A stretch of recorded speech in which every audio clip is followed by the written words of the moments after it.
ગઈ હોળી ધૂળેટીના તહેવાર નિમિત્તે તારીખ 13 થી 15 વચ્ચે જ્યારે હીરાના કારખાનામાં રજા હોય છે અને જે હીરાના રત્ન કલાકારો હોય છે એને પણ રજા હોય છે, એ દરમિયાન કાપોદ્રા પોલીસ સ્ટેશન વિસ્તારમાં આવેલ સ્નેહ મુદ્રા વિસ્તારમાં ખાતા નંબર 63માં જ્યારે આ કારખાનું બંધ હોય તો એની તિજોરી ખોલી અને આશરે 11.5 લાખના હીરાની ચોરી થયેલાનું માલુમ પડેલું અને 16 તારીખે ફરિયાદીશ્રીએ કાપોદ્રા પોલીસ સ્ટેશને ફરિયાદ નોંધાવેલી।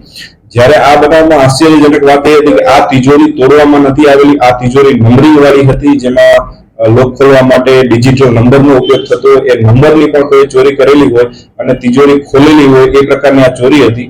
ત્યારબાદ કાપોદ્રા પોલીસ સ્ટેશને જુદી જુદી ટીમો બનાવી તેના જે રત્ન કલાકારો કારીગરો હતો એના ડેટા મેળવવાનું ચાલુ કર્યું। એમાંથી એક કારીગર, જે કારીગર આકાશસિંહ દેવસિંહ સાક્ય નામનો કારીગર પોતે આ બનાવના આગલા દિવસથી ગુમ હતો અને